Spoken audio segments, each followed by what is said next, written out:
السلام علیکم ګران اوریدونکو، په دې هیله چې رک روغ به یاست.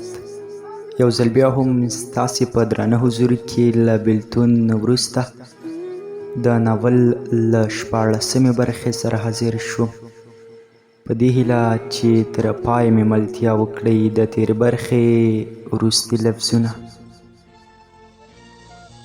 هلک وویل: ته خو به للمه نه یې.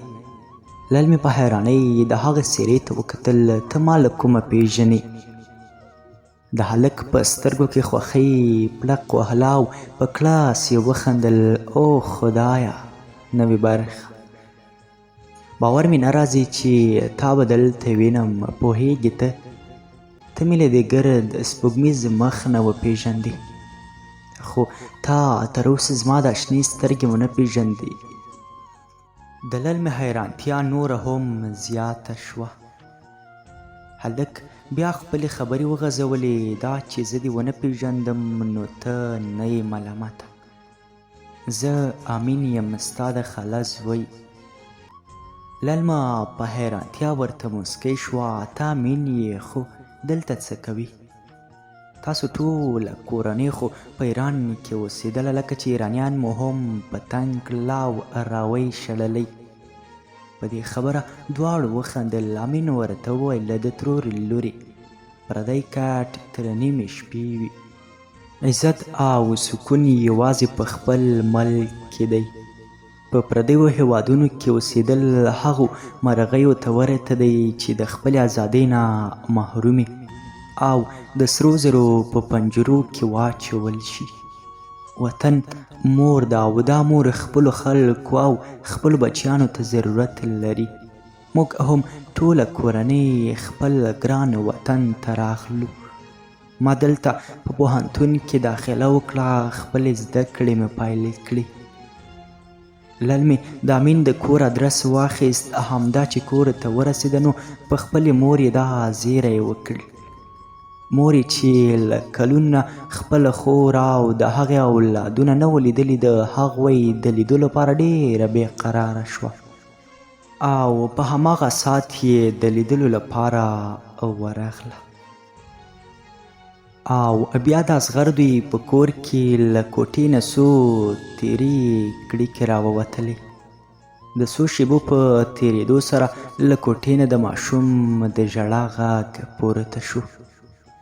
په اورېدو یې اصغر عجیب ډول احساس وکړ. له کوټې نه یې مور په خندا راووتله: مبارک دې شه زویه، خدای درته غبرګونې لور او زوی ډالۍ کړل. په همدې وخت کې هم اصغر ته للمه ور یاده شوه. له سترګو یې اوښکې او په شونډو یې موسکا راغله. د څو ساعتونو په تېرېدو سره اصغر کوټې ته ورغلو. د هیلې څنګ ته پر تخت کېناست او د ماشومانو په لور یې وکتل. هیلې ورته وویل: ووایه کنه، نومونه به یې څه وي؟ اصغر وویل: هر نوم چې ستا خوښ وي پرې کېږده. هیله موسکی شوه: ښه نوم سمه ده. د زوی نوم مې تاسار ږدم او لور مې دې هم مینه وي. د مینې د نوم په اورېدو اصغر تېرې یادونو پسې واخیست. لل مې زما ماشومان ډېر خوښېږي، همدا چې واده مو وکړ له تا نه اولادونه غواړم. په اولادونو کې بیا لور درنه غواړم، ځکه چې لور مې ستا په شان ښکلې، مهربانه او مینه ناکه وي. ښه ته راته ووایه، لور مې پیدا شي نو ته څه نوم پرېږدې؟ لل مې په پلو ترې مخ پټ کړه او په حیاناک غږ یې وویل: زه پرې مینه نوم ږدم، ځکه هغه به زموږ د مینې نښه وي. هیلې څو ځلې پرې غږ وکړ او اصغر یې له سوچونو راوویست. سترګې له غوسې د وانې راووتې او په قهر یې ویل: هر نوم چې پرېږدې نو کېږده، خو مینه پرې نشي کېښودی. هیلې د هغې غوسې ته ډېره حیرانه شوه چې ولې په دومره معمولي خبره دومره ډېره غوسه وکړه. اصغر نور خپل حالت نشوی کنټرولولی او له کوټې نه ووت. او د کور په مخ کې په موټر کې کېناست. د جیب نه یې د للمې تصویر راوویست او ښه په چغې ورته وژړل. له ډېره درده یې لاس په ویښتو کې تېر کړه او په موټر کې د سر ویښته راوشکول او د تصویر سره یې د تل په شان خبرې شروع کړې. للمې، ستا هغه د ټول عمره د یو ځای تېرولو وعدې قسمونه، هغه ژمنې څه شوې؟ ستا هغه غټې خبرې او د مینې وعدې څه شوې؟ تا آخر چیرې ته رانه تللې یې؟ ولې دې د هغې ګناه سزا راکړه چې ما نه وه ترې سره کړې؟ ولې دې دومره په اسانه پرېښودم؟ هغه ژمنې دې څومره خامې وې چې ویل به دې زه او ته به د هر طوفان په مقابل کې لکه د هسک چناره په شان ودرېږو. د خدای لپاره راشه وګوره چې اصغر د بېلتون کوم حال ته رسولی. اصغر په همدې فریادونو کې و چې ناڅاپه یې سترګې مخامخ د للمې د کور پر مالک ولګېدې. له موټره ژر ښکته شوه او سړی یې له مټ کلک ونیوه او ورته یې وویل: ستا په کور کې چې کوم خلک اوسېدل د هغوی د اوسېدو نیټه خو پوره نه وه او هغوی خو په وخت کرایه هم درې کوله، نو څنګه داسې ناڅاپي له کوره ووتل؟ هغوی چیرې ته لاړل؟ د سړي رنګ له ډاره تک ژړ واوښت، خوله یې د تورو بلاګانو په زنځیرونو تړلې وه. اصغر سړی له ګریوانه ونیو. سړي د اصغر په سترګو کې درد، غوسه او جنون ولید.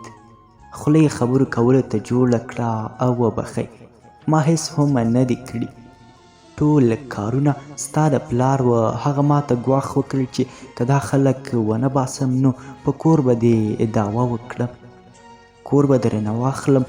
زه غریب سړی یم، ما کومه بله لاره نه درلوده، مګر زه نه پوهېږم چې هغوی چیرې تللي.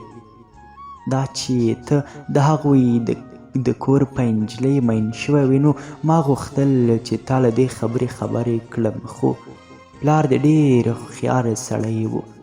هغه له مخکې نه په دې کار وګواښلم. اصغر په سپېرو خاورو کې په سړک کېناست او خپل سر ته یې سوکان ونیول او په ژړغوني آواز یې وویل: آه پلاره، دا کار دې هم کړی دی، یعنې للمه له ما نه ده تللې بلکې تا شړلې.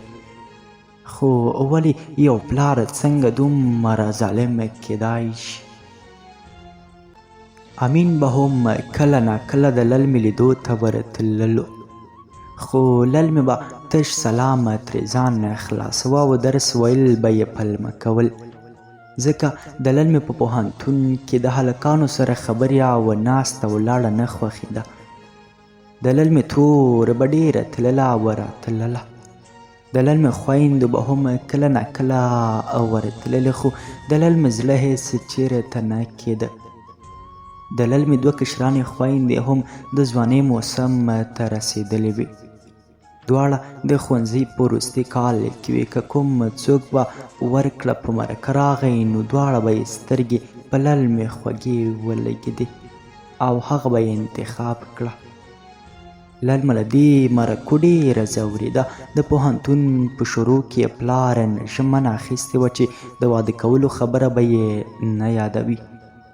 یوه ورځ پرې د پوهنتون استاد د خپل زوی لپاره چې په فرانسه کې د درس په ویلو بوخت و مرکه وکړه. مور یې ډېره هڅه وکړه چې للمه تېره هېرې کړي او دا مرکه قبوله کړي. د للمې له حاله خدای خبرو چې په زړه یې څه تېرېدل. هغوی په دې فکر کې شول چې څه وکړي چې د مرکې خلک دا نه بلکې نورې خویندې یې خوښې کړي. فکر یې هېڅ کار نه کاوه، خو یو کمزوری او شیطاني کار یې فکر ته راغی. خپل پړوني ته یې اور ورکړ او هغه یې مخ ته نږدې ونیوه.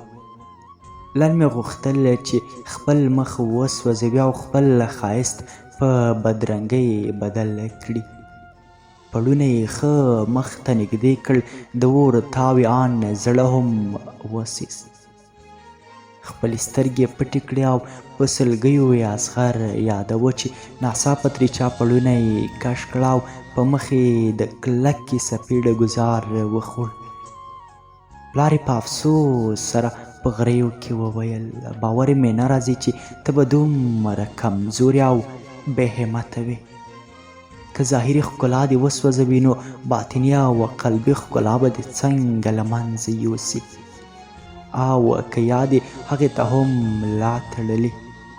مشکلاتو ته تسلیمېدل د کمزورو او بې ایمانه خلکو کار دی. غښتلي خلک له هر ځل لوېدو څخه عبرت اخلي. له هر ځل لوېدو سره نور هم قوي کیږي او په خپله راپورته کیږي. خپلو ارادو او موخو ته نور هم قوت ورکوي. خدای پاک په غمونو او خوشحالیو لوړو او ژورو باندې خپل بندګان آزمایي. خدای لکه د شپې او ورځې په شان د حالاتو بدلونکی دی. تا نن ډېر د مایوسیت کار وکړ. لل مې په ډاک ستوني د بخښنې الفاظ تکرار کړل خو پلار یې همداسې ترې ووت. د پوهنتون استاد ته یې ځواب ورکړ او رخصت یې کړ. مګر مور یې بیا له دې حالته ډېره ځورېده چې 3 لورګانې یې پیغلې په کوره ناستې دي تر څو به دا مرکې داسې ځوابیږي. اوس نو د اصغر شپې او ورځې او د ژوند ډېره برخه یې د للمې د لټون پسې هرې لیورې ته سرګردانه تېروله. د هر ځایه به چې راغی ناهیلی به شو نو د مرګي سوالونه به یې کول. له ډېره درده به یې له خولې نه د خپل پلار لپاره هم خیرې ووتې خو د خپل پاک وجدان او رحم سره به یې بیرته توبه وویستله او پښیمانه به شو. ټول یو دسترخوان ته راټوله او د شپې ډوډۍ یې خوړله. د للمې ترور ته یو هم موقع په لاس ورغله او هغه یې د خوب کوټې ته ولیږله. ورپسې خویندې پورته شوې. د للمې ترور نن په مطلب راغلې وه. هغې للمه د مینې لپاره غوښتله خو د للمې پلار د واره ځواب کړه او ترې د باندې ووت. خو د للمې مور خپلې خور ته هیله ورکړه او هغه یې په تمه کړه او د خپل میړه پسې د باندې ووته. د للمې پلار ډېر اندېښمن په برنډه کې ولاړ و. مېرمن یې تر څنګ ودرېده او په ارامه غږ کې وویل سړیه ښه فکر وکړه موږ للمه د څه لپاره په کور کې ساتلې ځکه چې هغه په بل چا میینه ده خو تر څو به مې لور ناسته وي او د خلکو خبرې به اوري. للمه خو نادانه د ژوند تجربه نه لري. موږ خو پوهیږو که نه د هغه چا په نوم او تمه ناسته ده چې ښځه لري. موږ للمه په بند باندې ورکړو نو خلک به څه وایي. بیا خلک پرېږده هغوی خو به هم په مرکه نه راځي او نه یې پوښتنه کوي. هغه کورنۍ او اصغر به په بېغمۍ خپل ژوند کوي خو زما لور به په ځورېدو او تمه په کور کې زړه پاتې شي. للمه به ځان خوري او له منځه به لاړه شي. اصغر به جهان نه خوري ان للمه به یې په یاد هم نه وي. خاوند یې په عجیبه اندازه سره خپلې مېرمنې ته وکتل او په سره یې وویل زه به دې ټولو خبرو باندې پوهیږم.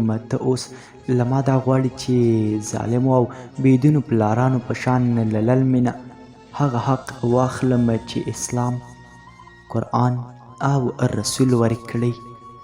ستا دا مطلب دی چې زه مې په لور باندې په زوره میړه ور وتپم او په هغې باندې ټول ژوند برباد او په ګناه کې تېرې کړم پرته د هلک او انجلۍ له رضایت که د اسمان فرښتې او یا د نړۍ ټول علما راټول شي او نکاح یې وتړي هم دا نکاح نه کیږي.